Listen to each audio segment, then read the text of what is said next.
Okay, welcome to everyone to Coffee with Coaches. This is our second one, and we today are going to talk about SeeSaw, and particularly like some tools specifically in SeeSaw that can compare to Kami, so we can see how in SeeSaw you can do some of the stuff that you would do on Kami. And then also I think we're going to talk a little bit about SeeSaw for PLPs. Is that right, team? Yeah. Okay. All right. Let's get started. Okay. So I guess the first thing that I'm going to show is we created just a comparison of Kami, the Kami premium version, and okay. Yep. And SeeSaw. Okay. And so I think this document was linked in the video that we did last week, and we can link it again this week, but it just kind of goes through and it highlights the similarities between SeeSaw and Kami. And I think what's so cool about SeeSaw is that our pre-K to 6 teachers have access to it. We have paid for the premium version of SeeSaw. So it is something that is at our fingertips.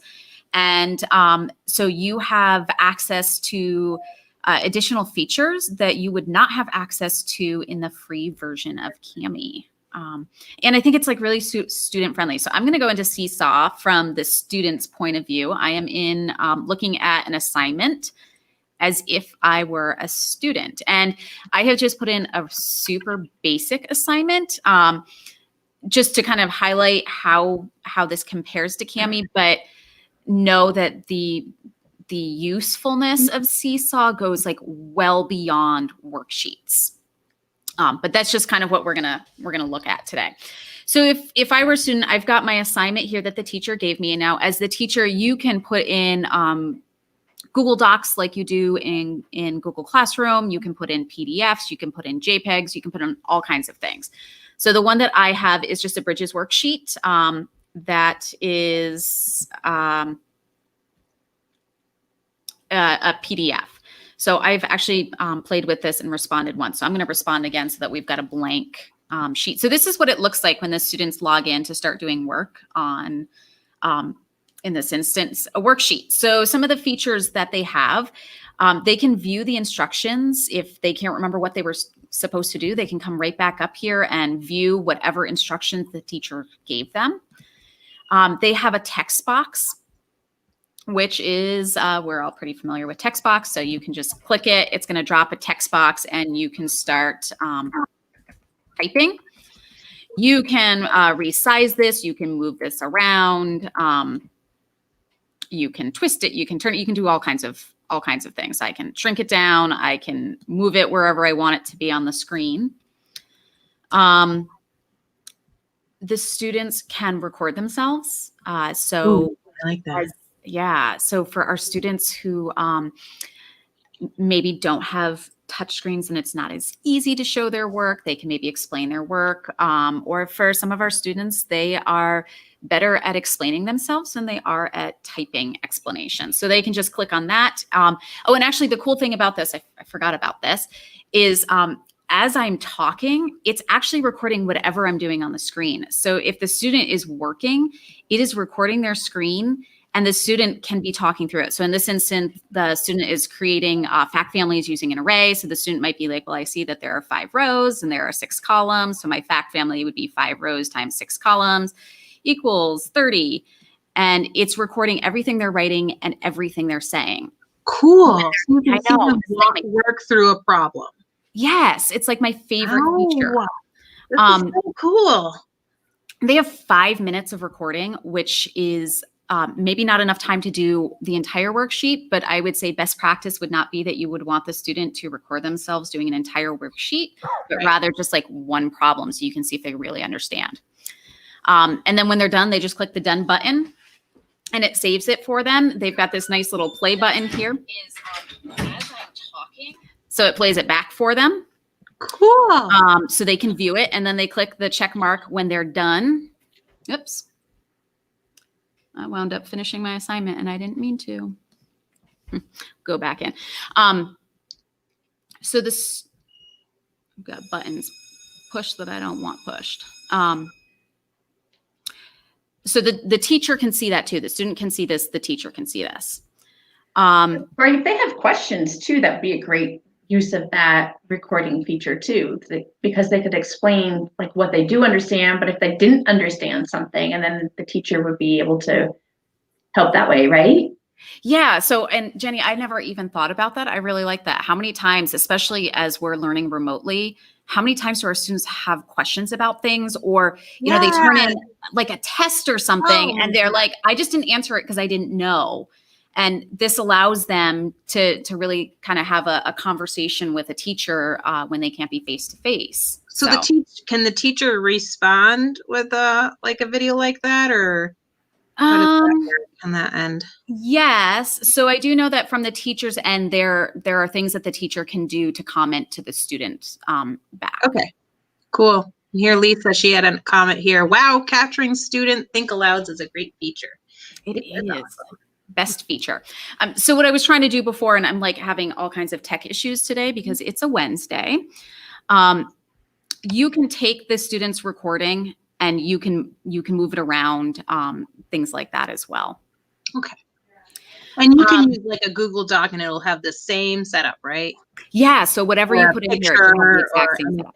Okay. Yeah. So it doesn't have to be a PDF then? No, it doesn't have to be a PDF. I just chose to use a PDF because that's a lot of what I've been hearing from teachers lately.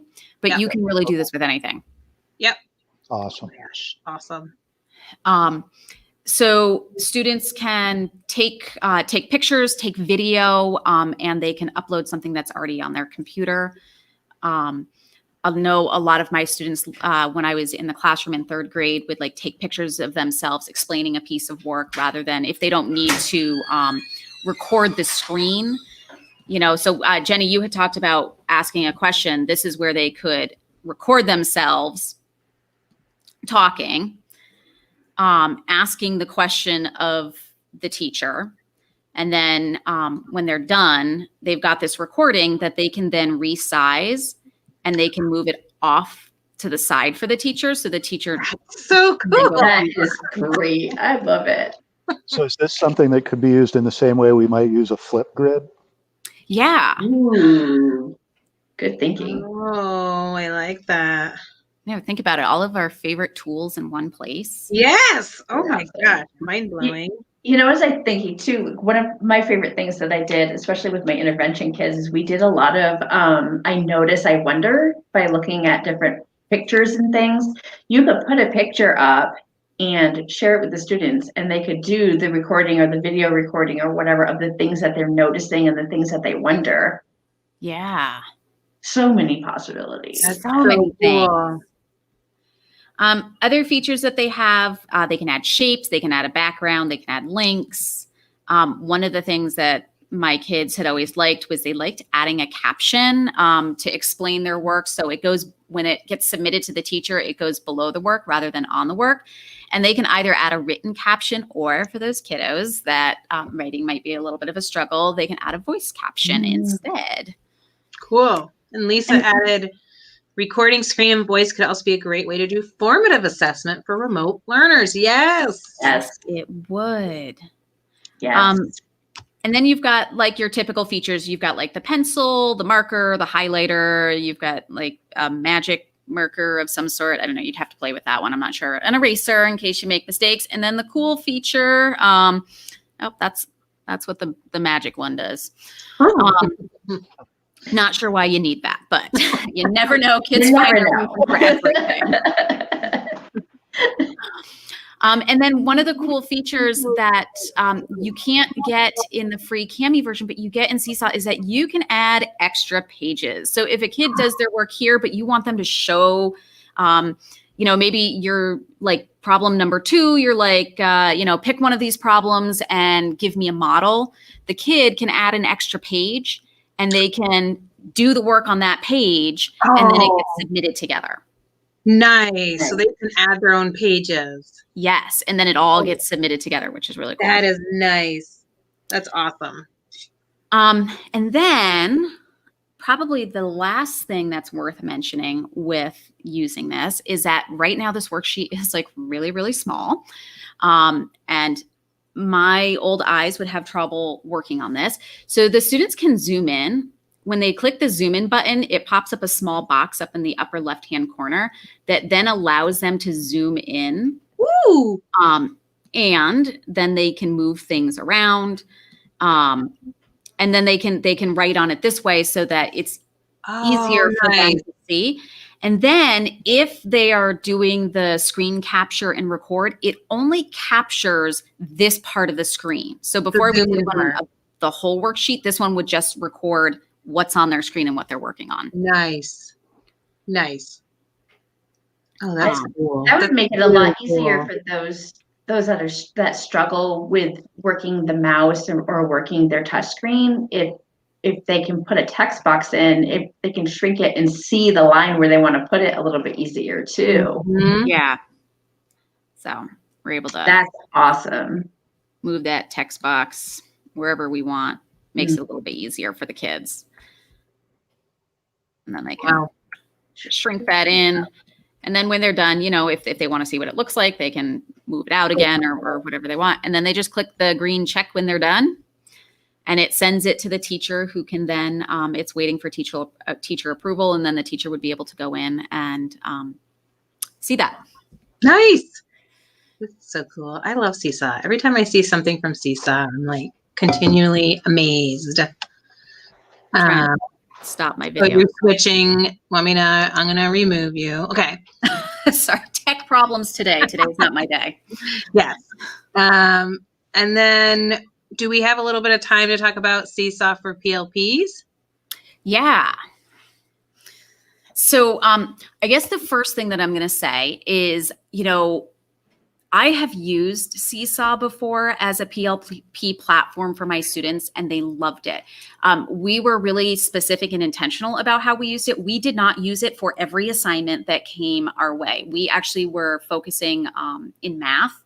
We were really working on a badging system within math. And so SeeSaw was our platform that we were using to share. And then it was the platform that we used for student-led conferences. So we were really intentional about what went in there. Wow. But then this year with using Google Classroom, I was trying to wrap my head around, okay, so we have Google Classroom, which we need to use, and Google Classroom is wonderful for disseminating materials and assignments to students. How does SeeSaw tie into that? Mm-hmm. And so Tarrant was like reading my mind and created a whole blog post on how the two systems can work together. Awesome. We'll link that in the comments. Then. Yes. Yeah. So we have created a module that goes through and really highlights, first of all, understanding what each platform is, because I think that's a big one. You need to understand what is the purpose of Google Classroom, and then what's the purpose of SeeSaw, because you're not going to be using them the same way. And then how can you use them so that they're working nicely together rather than feeling like it's additional work. And I think for me, it was something that we built into a routine for students. And the students knew every time we had an assessment that they were going to be going into SeeSaw, they were going to be reflecting within SeeSaw, they were going to be posting something in SeeSaw. So we just built it into a routine so it didn't feel like it was extra. It was really on the kids. And those were third graders, so, I think that SeeSaw is something that's really accessible to all students. And I know that we only have it for up through 6th grade, but I have seen middle and high school teachers using it for PLP platforms as well. So I was just going to ask about that. I know it's kind of billed as an elementary level platform, but it could be used by upper grades for so much more than that. One of the complaints that they had, I think, was that it was geared more towards younger kids. Yeah. My understanding is they're going to be changing that. Is that true? That's the rumor that I've heard. I've heard that they're working on a look and a feel for those older kids. So maybe that's something that comes out. That's going to be exciting. That'll change things significantly, because like we saw, it's very much geared towards little kids, and the user interface feels like you know, like little kids using it, and as a middle or high school student, they may not quite enjoy that feeling. Wow. Well, thank you so much for giving us the tour of SeeSaw and looking specifically at some of those tools. Before we leave, do we have anything else we want to add or share? Well, I am willing to bet that we have some teachers within our SU that are using SeeSaw, and love to hear what they're using SeeSaw for, and just like what potential do you see? I know we're all feeling kind of overwhelmed right now, but I mean, what potential do we see for SeeSaw and how it might make things easier for us in the long run? Oh, and one thing I forgot to mention, this SeeSaw with parents is like so robust, where Google Classroom provides like this weekly or daily summary that really is, should we say the word? It's not very helpful as a parent. I've used it as a parent. It's not very helpful. SeeSaw connects parents, and parents can see the work that their students are posting, and then they can respond to their students. So if you think about the what's the word I'm looking for? Just like the support and the celebration that can come from using SeeSaw and inviting parents in would be huge. Yeah, because they can like their students' stuff. They can comment on their students' stuff. It's just like kind of really interesting how they can interact with the learning themselves as well. It's really huge. All right. Well, thank you. I think that's it for today's Coffee with Coaches. And again, we'll be live every Wednesday at noon, and we'll see you next week. Bye, everyone. Bye.